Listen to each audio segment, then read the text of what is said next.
magic. Good morning, everybody. There's two aspects of the challenges that we are facing, and each are as important as each other. One is the response, and one is the recovery.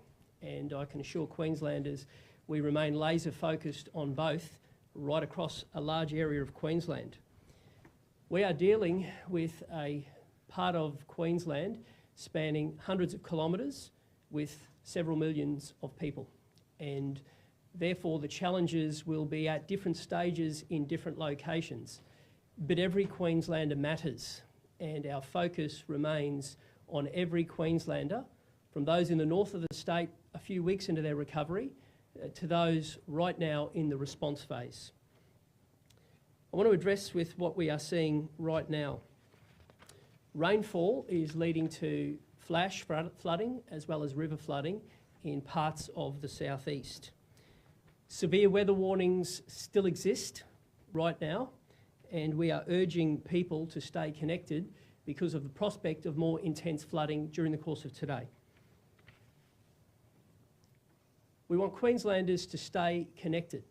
If you live in an area where you know it is subject to either river flooding or creek flooding, we're urging you to stay connected, have a plan in place, and make sure that you put your safety first and foremost. Disaster declarations have been declared in a large part of this area, but adding to Gold Coast, Logan, Sunshine Coast, Moreton and Brisbane is now Toowoomba, Ipswich and Lockyer Valley.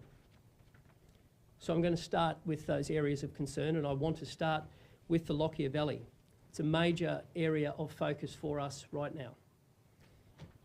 A very serious storm cell is moving in that area, and overnight there were door knocks in areas like Laidley and Grantham, two communities that are no strangers to flooding, and they have proven time and time again what a resilient part of the world that is.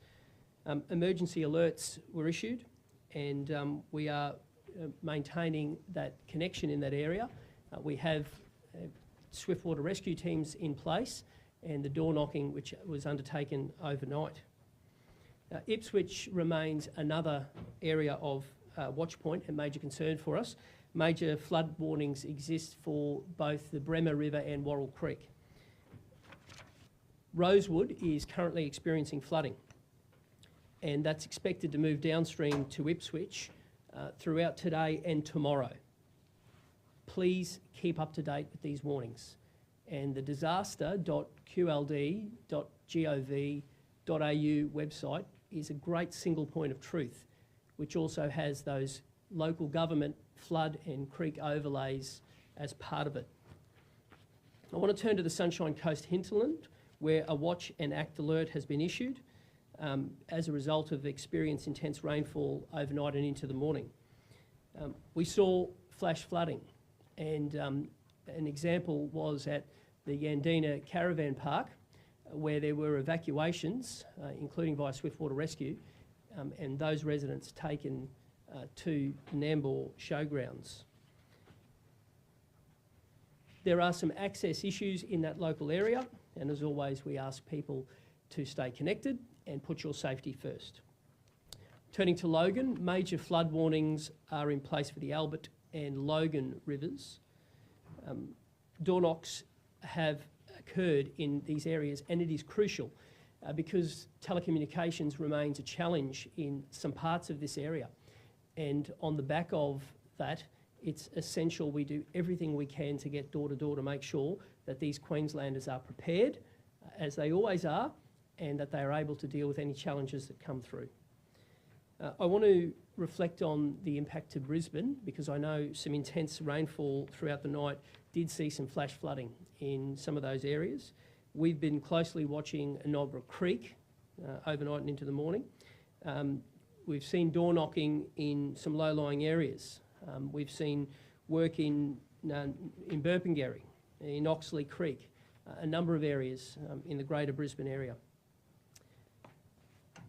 It's a developing situation, and as with these weather systems, the number one thing you can do is have a plan in place, stay connected, know your evacuation route, know where higher ground is, and prioritise your safety first and foremost.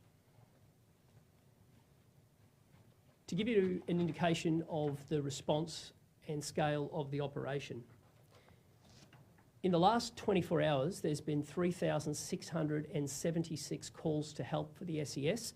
That is the largest 24-hour period in the history of Queensland State Emergency Service. I want to thank every one of them for the work they did, every single one of them. They've been out in force in such a wide range of communities, and they've made a difference. And we're grateful for their work. A little later today, some SES volunteers from South Australia, the ACT and Western Australia will be arriving. And as we always see in disasters, mates helping mates, states helping states, they'll make a world of difference when they arrive. The Queensland Fire Department did a power of work overnight. Deputy Commissioner will address you soon, but I'm talking about swift water rescues, people saved from their homes, trapped from vehicles, and the way that the Queensland Fire and Rescue Service performed their task across a range of areas was equally superb. Queensland Police continue to go over and above. Door knocking has been undertaken and continued in the areas that I spoke about. But I also want to reflect on some of the door knocking and some of the work in places like Moreton Bay, parts of the Gold Coast. And I refer to some of the work of the local community there at Tallabudgera. To every one of you, thanks for looking after your neighbours and looking after your mates during a difficult time. There are some telecommunication black spots, and we have prioritised working with those telcos to get sites back online, and we've done everything from pre-positioned generators for some of the major towers, but there still remains a large number of people without telecommunications, and I'm mindful of how important that is, particularly when you're dealing with evacuations and the need for people to be connected. And I want to point to the magnificent work of our emergency services who have been able to do that despite many telecommunication black spots.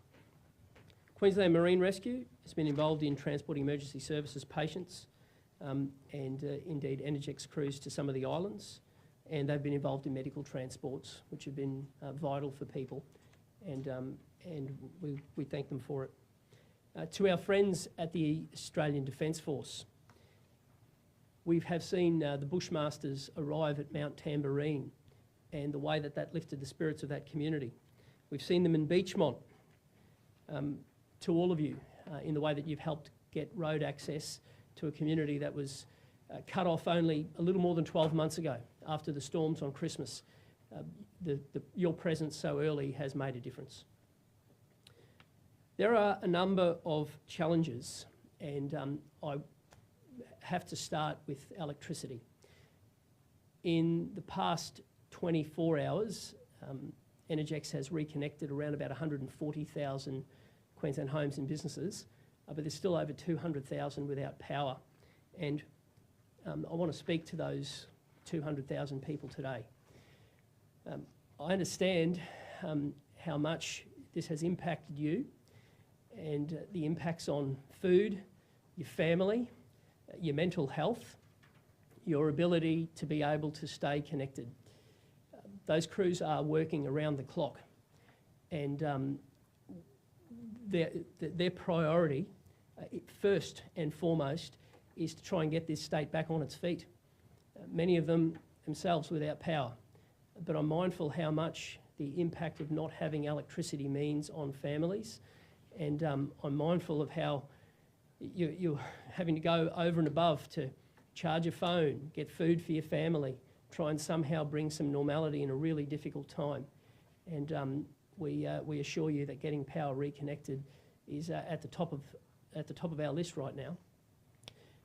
To give you an indication of some of the work in the challenges overnight, there was the possibility of flooding to a key substation, and that was at Nudgee. And the way that we had Energex crews, SES, Road Tech, Council, and the way that they protected that valuable asset that was the difference between another 100,000 people being without power this morning. Challenging times, but some really good work on that preemptive protection. I want to turn to Hervey Bay because it's been a very difficult 24 hours for Hervey Bay. Whilst the weather conditions are starting to look a little better, we urge that community to obviously stay connected. We have SES and Queensland Fire Department on the ground at the moment doing a couple of things. First and foremost, helping with damage assessments. And we, as yet, don't know the scale of the damage, but we do have intel on the ground to suggest it is significant. I have asked the Police Minister, Dan Purdy, to go and personally be on the ground. He arrived there early this morning, and he's working with those agencies to make sure that magnificent community gets all the help it needs as we shift from response to recovery in a big way for the people of Hervey Bay. The Hervey Bay Hospital is open, but I'm mindful there's many challenges, including some supermarkets that were inundated, and food supply will be an issue that is a major focus of ours as well. I want to step through some of the key state government services across the impacted area and assure you that we will continue to communicate in real time as we find out things that you can plan your life as you move to that phase, to that recovery, to trying to get back to normal wherever you can. Today, we've had 198 state schools reopened. I can report that 27,500 children went to school today across those nearly 200 schools. 463 state schools remain closed. 259 independent and Catholic schools remain closed. I want to assure parents that getting your kids safely back to school remains a priority for us. And I'm mindful that that's the difference between a police officer, health professional, someone working at the supermarket, someone working at the petrol station being able to go back, serve their community and earn a living. So making sure that we do that is right at the top of the mind. We've worked with principals and the local Q-Build staff on the ground to make those assessments to ensure that when it is safe for kids to return, they will. And I want to thank the work that those people did on the community. There will be further damage assessments done to some of those schools, some without power, many with other complications, but they will be working around the clock to bring them back on. Tomorrow's schools closure, again, that school closures website is a live website, but by 5 p.m. again today, you will know the schools as of tomorrow, and we make sure that gives as much time to as many people as possible to be able to get that information to get back to school. And obviously, principals will always make a decision in the best interests with the information to hand, but we're giving every opportunity for people to have that planning to send their kids back to school in a safe way. Turning to transport and roads, we've seen a big improvement in the number of traffic lights that are operational. We've still got about 1 in 5 that are out throughout many of the parts of those heavily populated areas. But we have seen that climb back to normality on the roads. And despite the challenges that we've seen with the flooding, more and more roads are getting opened as well. The QLD traffic website is a really good point where people can go there and have a look. Alternatively, you can go to the disaster.qld.gov.au website, but that QLD traffic website is also there to serve people. Public transport, today I'm asking people to make sure you stay mindful of the TransLink website. I know people often use that already, but that will be where notices about services are being updated constantly updated throughout the day. So I'll give you an example. I'm going to start with buses. We are getting some services up and running today, and I want to thank right across that area those bus drivers, the people who do the programming, all of the local governments that play a role in what they have done, and all of those private companies. So we had 19 high-frequency bus services that were mobilised this morning in Brisbane. Some buses are on a limited timetable elsewhere, of course, and there remains no services on the Gold Coast, Ipswich, Logan and across the Lockyer Valley. Trains. We've now cleared 700 kilometres of train tracks to get cleared and certified for use. There will still be some disruptions, and I'm urging people again to check that Translink website, but there were those services in operation and trying to allow people to get back to work where it is safe for them to do so. Turning to aviation, Sunshine Coast, Brisbane, Gold Coast and Toowoomba's Wellcamp Airport are all open, and flights are resuming. And again, we urge people to talk directly to their airline that they're flying with, but as of right now, all of those airports are open. Freight. The M1 is open. There was an issue south of the border, but it's opened, and that is a really key link in getting freight. And I'm mindful that supplies are low in many communities, and getting fuel and food is critical. And this freight supply route is very important to that.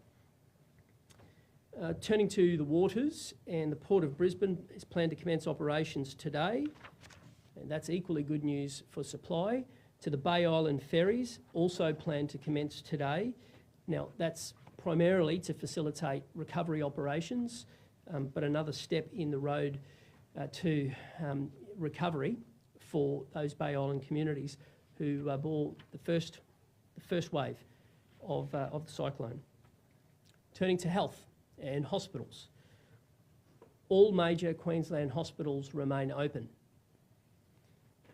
Elective surgeries have restarted today at many hospitals. If there are issues, individual patients will be contacted directly, but I have to thank those health staff. A couple of nights ago, there were 2,000 of them who slept at hospitals to be able to have emergency services, emergency department operating. There's a great debt of gratitude, and we'll be continuing to communicate that to them. To water and dams, we've seen some falls into the catchment areas. SEQ Water will be updating Queenslanders a little after midday today. So turning to the road to recovery, that important step from response to getting this state back on its feet. The Queensland Fire Department have already conducted 741 assessments about damage. Work is well and truly underway already at Hervey Bay. The first of the hardship payments will be made, and this is in partnership with the federal government, and it's driven locally by the councils, but it's in partnership with the federal government. So the first wave, and I stress the first wave, Gold Coast, Redlands and Logan. So that's payments of $180 per person, $900 per family that are impacted. But let me be really clear, that is the first wave, and other impacted areas will come on. And we will make sure that as we go from response to recovery, Queenslanders are given every opportunity to return life to normal.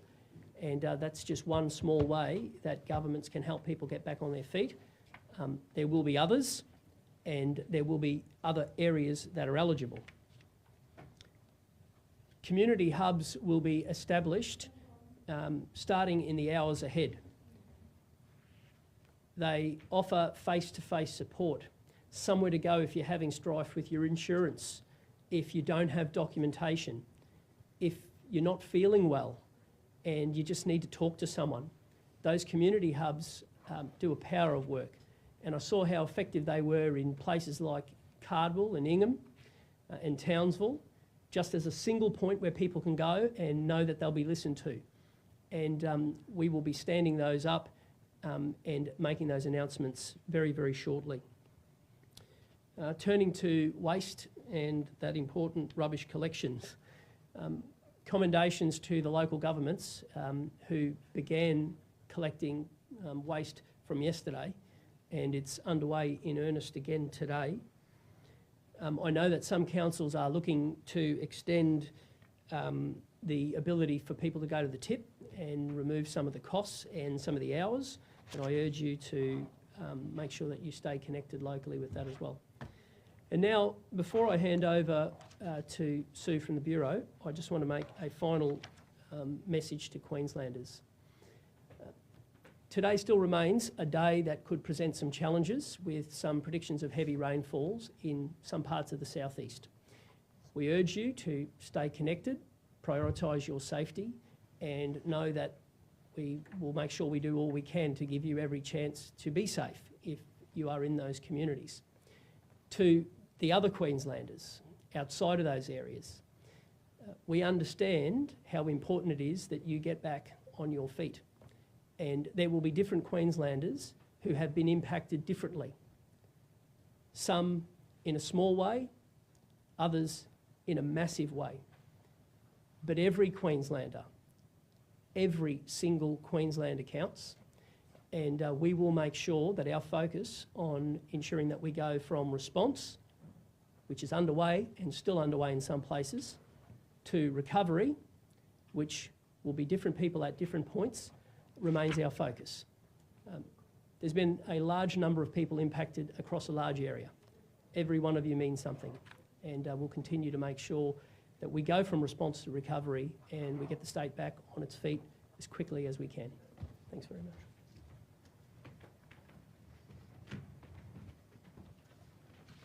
Thank you, Premier, and good morning, everyone. As you heard from the Premier, today is another challenging day for South East Queenslanders. In the last 24 hours, we have seen very significant rainfall across South East Queensland, and of course this has led to flash and riverine flooding across our areas. Earlier this morning, we were tracking thunderstorms around the Cherbourg, Somerset and Lockyer Valley Council regions, in which we're producing 50 millimetres of rainfall in an hour. And we did see totals up to 140 millimetres in 3 hours in those thunderstorms.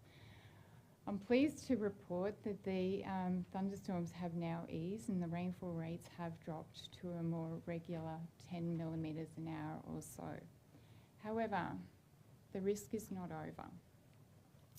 We have a severe weather warning remains current for South East Queensland areas, and it extends from Gympie, or to the north of Gympie, I should say, down to the Queensland border and westward to include areas of Toowoomba and out to Goondiwindi.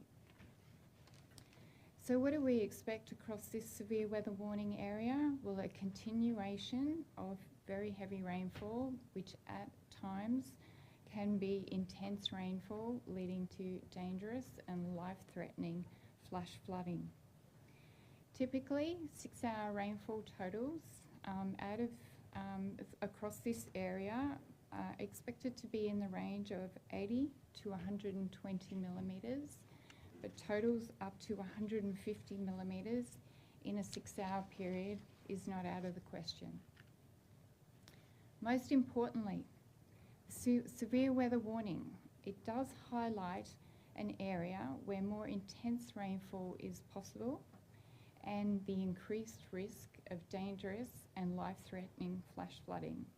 This area includes Brisbane, the Sunshine Coast and the Gold Coast areas, including Ipswich.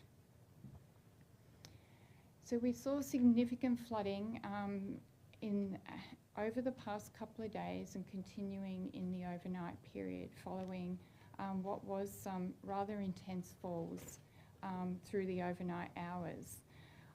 I'll step through now where that major flooding is occurring.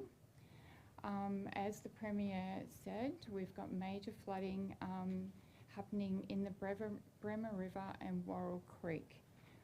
We are expecting more widespread flooding in that catchment, leading to major flooding at Ipswich, with the river levels expected to get to the major flood level through Monday evening and rising further to around about 12.35 metres in the overnight period Monday into Tuesday.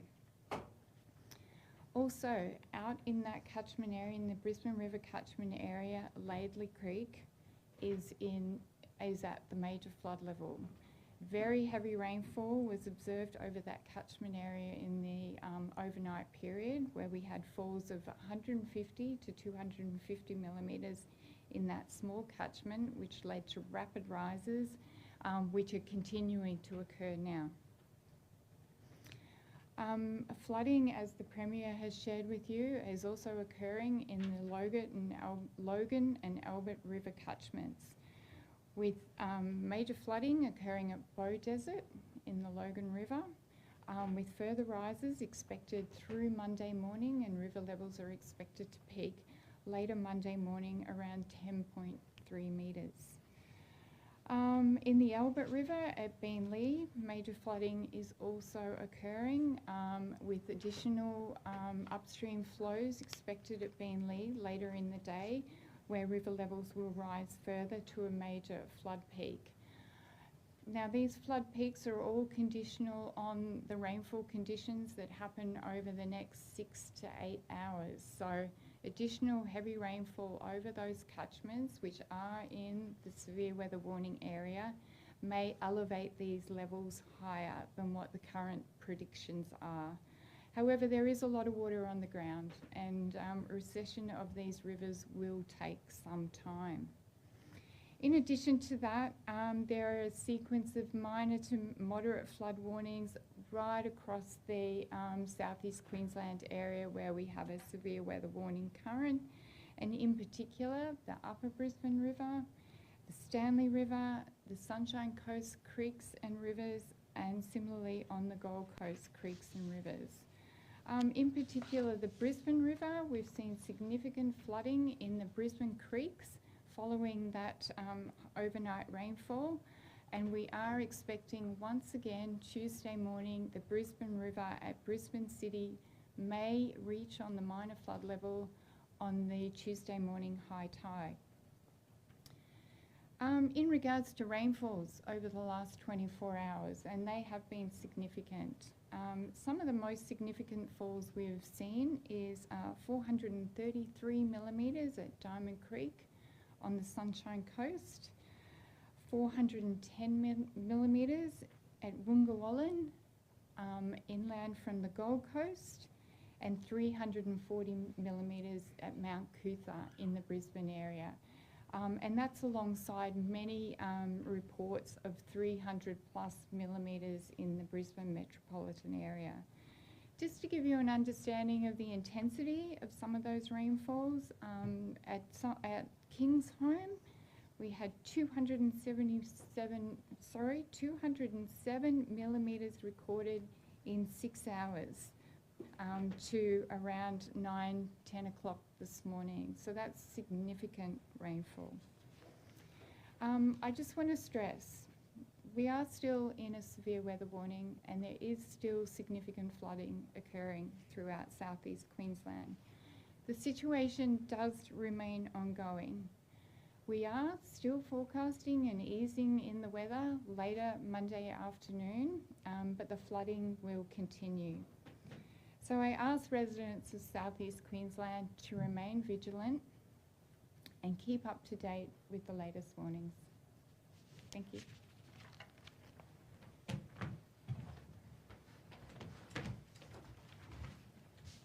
Good morning.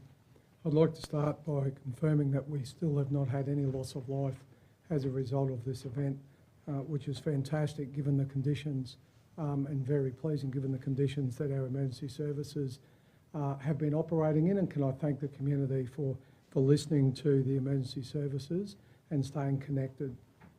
I'm really pleased to announce that the police have located a missing 18-year-old male person from Logan safe and well this morning, following a search and rescue at Logan Reserve overnight. Can I please really thank the public for their assistance in providing information to police.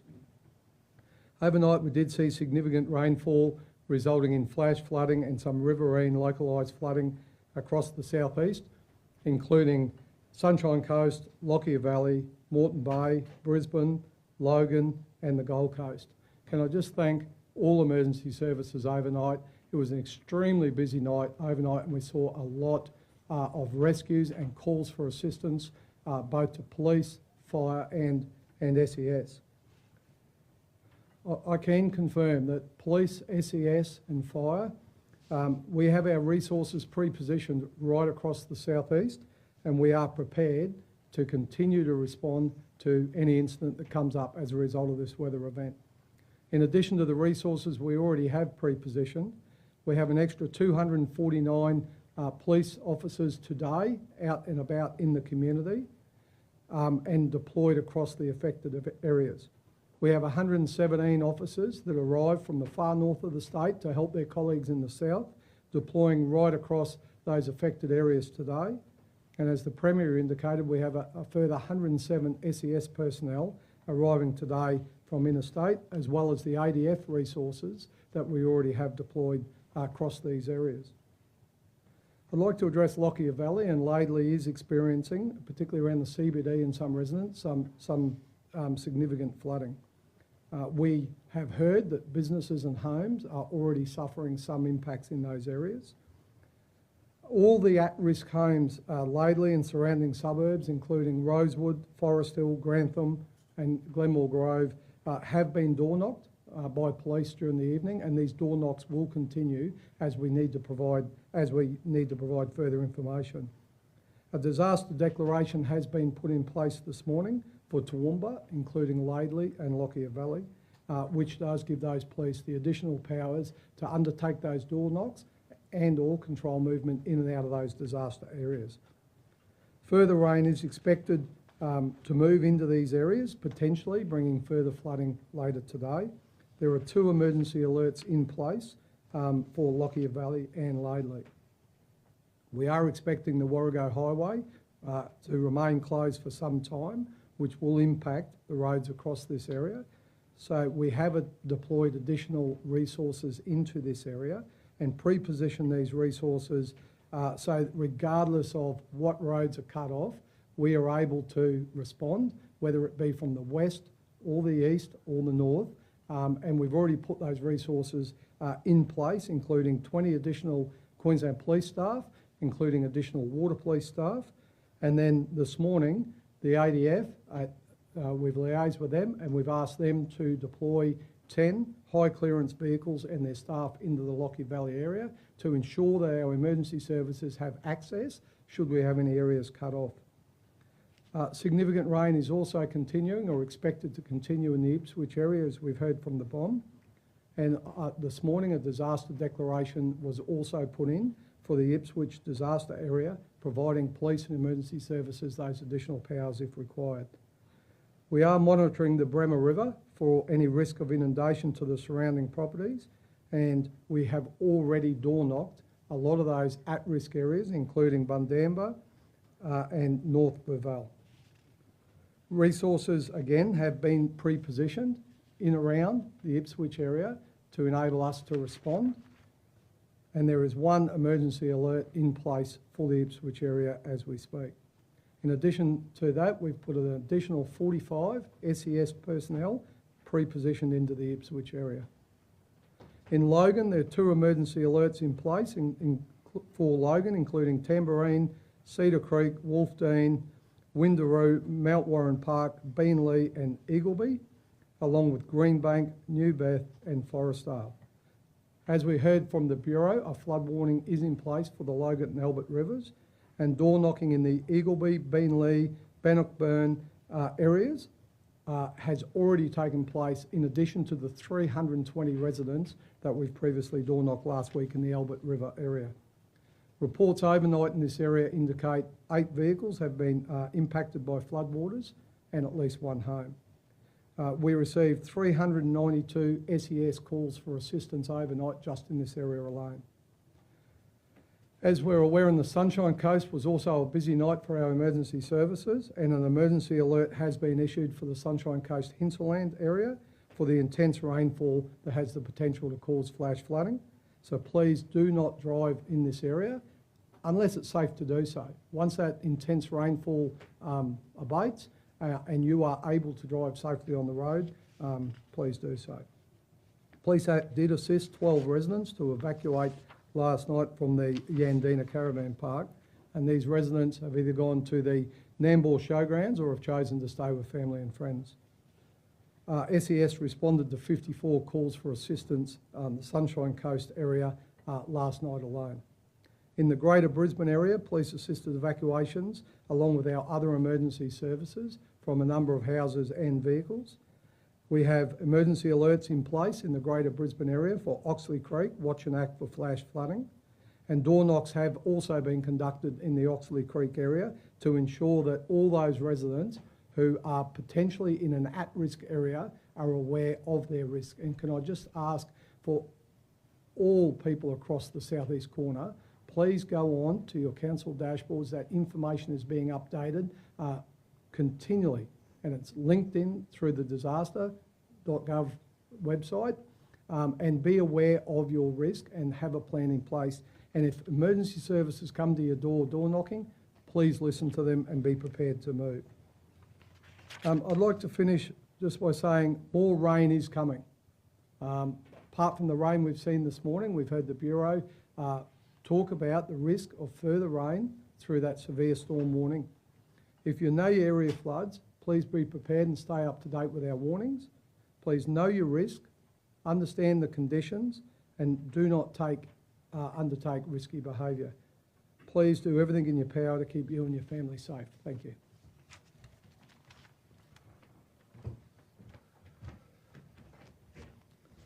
Good morning, everyone, and I can confirm, similar to Queensland Police, Queensland Fire Department is in dual operations at the moment in both response and recovery. Overnight, in addition to all the other calls that we get as a service, we received 120 calls for people who required assistance from water-related rescues. And of those events, we relocated and rescued 35 people through the night up until 7:30 this morning. Those rescues have occurred right across the southeast corner from Sunshine Coast right down to the border out to Scenic Rim, Ipswich and the Lockyer Valley. I'd also just like to highlight the immense, incredible effort that our Swiftwater firefighters did last night. Our Swiftwater firefighters undertake the most serious events in terms of rescuing people, and it's probably one of the most challenging and dangerous things we do as a fire service currently. And last night presented a number of challenges, including a lot of areas in which these firefighters undertook these rescues were in areas where there were no electricity, no street lighting, no housing lighting. So they did an incredible work last night relocating those 35 people. To give you an understanding of the ingenuity of the team this morning at Palmwoods were presented with an expanse of water 300 metres wide, where 2 people were located on top of vehicles, and they used a drone to check the stability of the water, the flow of the water, obstacles in the water to safely traverse that 300 metres and bring those people to safety. So I wanted to highlight the great work of our Swiftwater firefighters. We also want to highlight that this response is not over, and we've got Swiftwater technicians, 140 right across the southeast corner, including, as Commissioner Schleppi said, in the Laidley and Lockyer area. We also want to acknowledge the work of our Rural Fire Service volunteers who have been out yesterday and again today, out in their own communities looking for assistance opportunities to help the local people recover from this event. And they are certainly active up in Hervey Bay at the moment with fire and rescue damage assessment teams, assisting Hervey Bay get back on their feet and assisting with washouts as we speak. So in closing, I'd just like to say thank all the members of Queensland Fire Department, those who work in the back room as well in all our operational centres. We've been here right from the start of this event, and we will certainly be here at the end through the recovery. Thank you. Thank you, Deputy Commissioner. Over to you. Chris, good day. Hey, Premier, with 19 dams spilling over, what is the impact on homes around rivers, particularly in those catchments? Yeah, so all of the local government mapping is up to date, and we thank councils for it. So whether it relates to Brisbane or more broadly, if you go onto the disaster.qld.gov.au website, you can click on your council and it will show you if you are subject to either flooding from a river or flash flooding from a creek. And we urge people to know that. Now, most people do know in Greater Brisbane, indeed the broader southeast, most people do know if they are in one of those areas. But if you don't, take the time, make sure you familiarise yourself, have an evacuation plan, go to higher ground, do all the little things to keep yourself safe. Do we have a sense of the damage bill yet? We know 0 deaths, but Yeah. We don't, Andrew, because it is early days, but I'll make this observation. This event will be a significant strain, but it's the emotional toll that is always the biggest in a disaster, is always the one that should come first and foremost. But there's no doubt there'll be an impact emotionally, physically, financially. Disasters always do test people, but it also brings out the best in people. And I'm determined to make sure that not a single Queenslander is left behind. On that, the damage bill in the Gold Coast is estimated at $1.8 billion. Yeah. So I know you've just responded to that question just before, but are there any early indications, any early projections? No, Chris, but we'll make sure that we work with councils to get them on their feet, but most importantly with individuals, with communities, with anyone who has been impacted. This will be a significant damage bill, of course, but it'll also take a pretty big personal toll as well. You've got people, some have been out without electricity for 4 days. There's a big impact financially, but there's also a big impact emotionally on that as well. And we're determined to make sure that no Queenslander gets left behind. Premier, there was some confusion, I think, this morning about schools that Yeah. were open or not. Do you know, did any retract after Yes, 5 Liam. PM? Yeah, good question, Liam. What we'll do every day is at 5 o'clock, we'll make sure that the schools put out the information on what's open and what's closed. Now, if in the morning a principal makes a local decision to close a school because they believe that something's changed, either it's lost electricity or it's no longer safe to get there, we'll always back that local principal to make that decision. So they do the assessments, we put them online at 5 o'clock, and that will give the vast majority of people the chance to plan for the day ahead. And on the back of it, today, think about the impact of 27,500 kids getting an education is great, but as important is allowing those parents to be able to go and serve their community, make a living, and try to get their life back to normal as well. Did you know how many retractions there were? I don't, but I can get it for you. There's a catch-22 where you've got some business leaders saying, hey, you're overreacting, you went too hard earlier in the week, but now you've got this situation where people are like, hang on, I thought my kid could go to school, now I can't, because there wasn't a clear decision on this Sunday. Are you getting the balance wrong? Well, we'll continue to give the information that we have and give every chance for people to be able to move from response to recovery. And my style throughout this has been where we have information, we give it to people and we give every individual the chance to make the best decision for them. And sometimes that might relate to a work decision, sometimes that might be a family decision, but every time we've got to give them the chance to be able to do what's right. And I have this overwhelming belief that people do get it right when you give them the information.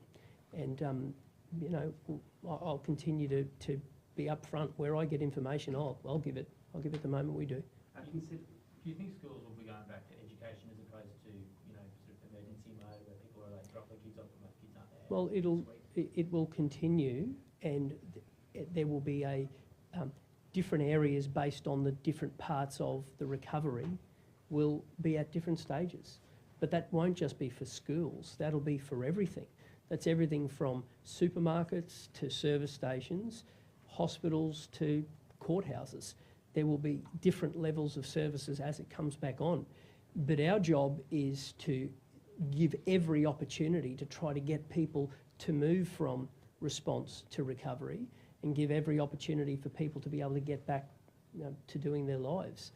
And safety is always front and centre, of course, as is allowing individuals to make informed choices. And we believe that they do overwhelmingly. Considering schools are saying they need to be assessed by Q build before they reopen, is it the case that many schools, even those with mild damage, may take days to reopen? And do you think broadly the messaging on schools was confusing? But today, nearly 200 schools opened. Today. Over 27,500 kids went to school today. But there's a long way to go, and there's still a lot more to get back to school. But this afternoon, in a calm and methodical way, principals will go to the school with someone from QBuild, so there's someone who understands building as well as someone who understands education. They'll make a local decision, empowered on the ground, people who know their community. They'll make a decision and do all they can to reopen it tomorrow and get kids back to school in a safe way. And that's always the best model. If you believe in people, you believe in local decision making, always. And I'll always back a principal and someone who knows about buildings to make an informed decision. And then I back parents to make the next decision on whether or not they believe their kids should go to school. And if you do that, you allow people the best chance to move from response to recovery.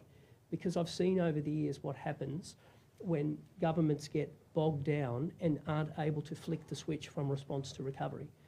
Communities you get a sense of helplessness.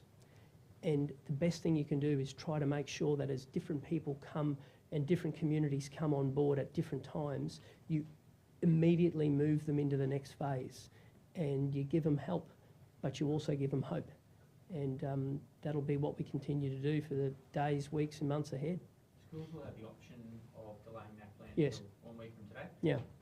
Should the ones who aren't open today, should parents at those schools expect their kids not to do Yep. the plan this week? They'll make that assessment, but I think that's a very fair comment, Andrew. This is the second time in 3 years the southeast has been hit by bad flooding. How concerned are you about insurance premiums rising in the areas? Of course, I'm concerned about insurance premiums for every single Queenslander, and I will be prepared to call out insurers who aren't good partners in the short and long term, because I think overwhelmingly Queensland over the years has been pretty good to the insurance industry in terms of we've had large portions of the population covered. If you look over the last decades, there's been a lot of people who've paid a lot of money to the insurance industry, and I think they owe it to those clients to be good corporate citizens in someone's hour of need, and that relates to both ends of the state. Can I ask why it is that only the Gold Coast, Redlands and Logan are activated for disaster management as opposed to like Bribie, which obviously Yep. get really bad? No, good question, spot on. As the applications come in from councils, we immediately push them forward to the Commonwealth. They are the first 3 that have been agreed to, but I assure you those other areas will flow, and they will flow quickly. And we have a view that we continue to push them through to the Commonwealth. And look, overwhelmingly we've had good support. You know, we've had the Federal Minister here from day dot, so I certainly can't complain about her interest in it.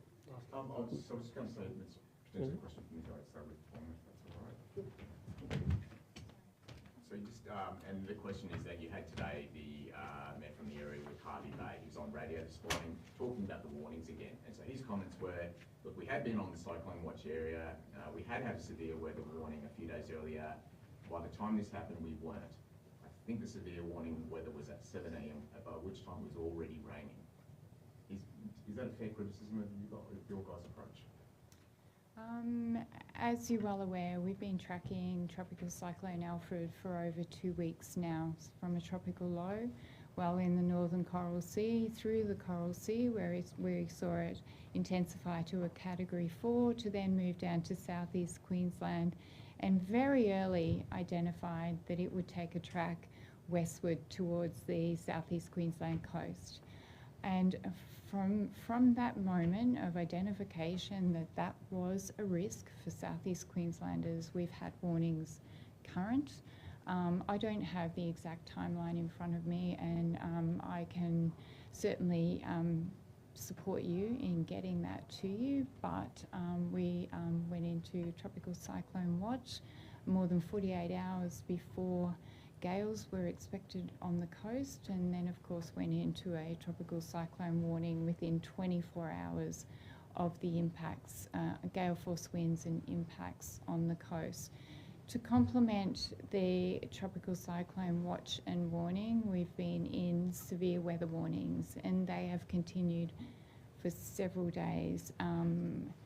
Warning of the threat of damaging winds and intense rainfall throughout the southeast Queensland region. We've continuously spoken about the weather associated with this system, the level of uncertainty with this system when we've had broad areas under warning. And we've tried to reduce those areas under warning as we've received greater guidance and the appeared threat areas have reduced. In addition to that, we've supported our severe weather warnings with a flood watch. A flood watch went out last Sunday, that's over a week ago, warning of flooding within the southeast Queensland area. I guess though, I think on a broad perception level, is it specific enough? Do you think the Bureau missed something, or do you think the Bureau operated well in this matter? I feel the Bureau have operated well in that we've had warnings out for this system for several days in advance of the impacts appearing on the coast. Thanks a lot. Thanks, Sarah.